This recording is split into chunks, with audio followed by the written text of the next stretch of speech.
नमस्कार दोस्तों। आज मैं आपको सुनाऊंगा परिवार और माँ, तीन भाई, एक बहन की कहानी। एक गांव में एक सुखी परिवार रहता था। उस परिवार में तीन भाई और एक बहन थी। उनके माँ बाप उन चारों से बेहद प्यार करते थे, मगर बीच वाले बेटे से ठोड्ढा परेशान थे, क्योंकि बड्ढा बेटा पढ़ लिख कर डॉक्टर बन गया और छोटा बेटा भी पढ़ लिख कर इंजीनियर बन गया था, मगर उनका बीच वाला बेटा बिल्कुल गंवार और आवारा ही बनकर रह गया। अब उनके दो बेटे डॉक्टर और इंजीनियर ने शादी भी कर ली थी और कुछ महीनों के बाद ही उनकी बेटी की भी एक अच्छे घराने में शादी हो गई थी, मगर बीच वाला बेटा अभी भी कुंवारा ही था, क्योंकि वह बिल्कुल अनपढ़ था और कहीं पर मजदूरी का छोटा सा काम करता था। इसलिए उसे शादी के लिए कोई भी लड़की नहीं मिल रही थी और उसके माँ बाप उससे बहुत परेशान हो चुके थे। अब जब भी उसकी बहन अपने मायके आती तो पहले वो अपने डॉक्टर और इंजीनियर भाइयों से मिलती थी, मगर बीच वाले भाई से वो बहुत कम मिलती थी, क्योंकि वो उसे ज्यादा पैसे नहीं दे पाता था, लेकिन फिर भी वो अपनी बहन से बहुत प्यार करता था। अब उनके पिताजी की बीच वाले बेटे की शादी किए बिना ही मृत्यु हो गई। उनकी मां ने सोचा कहीं अब किसी के मुंह से बंटवारे की बात ना निकले, इसलिए अपने ही गांव की एक सीधी सादी लड्ढकी से अपने गवार लड्ढके की शादी करवा दी। शादी होते ही ना जाने क्या हुआ। अब उसका अनपढ़ बेटा पूरा मन लगाकर काम करने लगा और पहले से कहीं ज्यादा मेहनत भी करने लगा।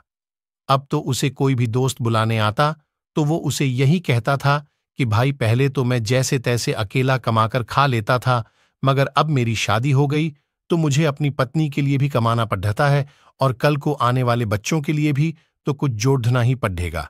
इसलिए दोस्त, अब मैं आपके साथ नहीं घूम सकता हूँ। यह कहकर उसका गवार लड़का सीधा अपने काम पर निकल जाता है।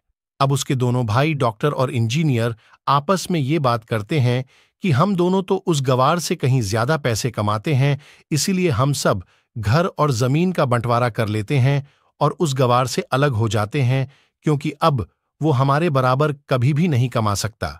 इसलिए उन दोनों भाइयों ने अपनी मां के लाख मना करने के बावजूद भी बंटवारे की तारीख तय कर दी और उन्होंने अपनी बहन को भी बुलवा लिया और अपने गवार भाई से भी कह दिया कि आज तुम अपने काम पर मत जाना, क्योंकि हम सब आज घर और जमीन का बंटवारा करेंगे। उसी वक्त उसकी बहन भी आ जाती है। तभी उसका गवार भाई, क्या है कि तुम लोग बंटवारा कर लो, मुझे जो भी देना हो दे देना, मैं शाम को आकर अंगूठा लगा दूंगा। तभी उसकी बहन कहती है, अरे बेवकूफ, तू तो अनपढ़ ही रहेगा, जमीन का हिस्सा तो आमने सामने बैठकर ही होता है। तभी उसके दोनों भाई भी बीच वाले गवार भाई को उल्टा सीधा कहते हैं। तब उसकी मां भी उसे कहती है कि बेटा, आज तो काम पर मत जा, बंटवारा तेरे सामने ही होगा तो ही अच्छा है। उसी वक्त वकील भी आ जाता है। तभी वकील कहता है कि आपका सारा हिस्सा मिलाकर 10 बीघा जमीन है और आपका घर है। अब ये बताओ कि किसको कितना हिस्सा देना है, मैं उसी हिसाब से बंटवारे के कागज बना दूंगा।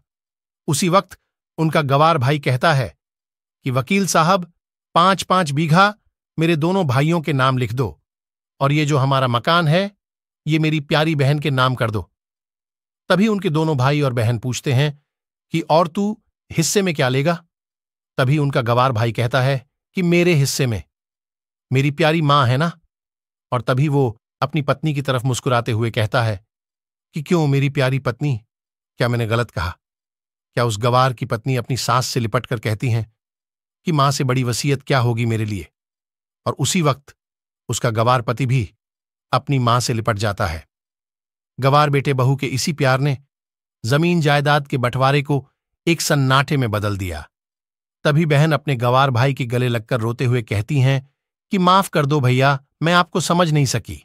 तभी उसका भाई कहता है कि मेरी प्यारी बहन, इस घर में जितना अधिकार हमारा है उतना ही अधिकार तेरा भी है, और रही बात बंटवारे की, तो बंटवारा नहीं करने से हमारा जीवन रुक तो नहीं जाएगा, क्यों करते हैं हम बंटवारा? क्या हम एक साथ मिलकर नहीं रह सकते? जैसे हम बचपन में मिलकर रहते थे, एक साथ मिलकर रहने को ही तो कहते हैं एक अच्छा परिवार, और उस अच्छे परिवार को संभालती है एक मां। तभी उसके दोनों भाई भी बहुत शर्मिंदा होते हैं और वो बंटवारे के सभी कागज फाड़ ढाकर फेंक देते हैं, और उस दिन के बाद से ही उनका पूरा परिवार खुशी खुशी एक साथ ही रहने लगा। तो दोस्तों, ये थी परिवार और माँ की एक सच्ची कहानी। अगर आपको वीडियो अच्छी लगी हो, वीडियो को लाइक और चैनल को सब्सक्राइब जरूर कीजिएगा।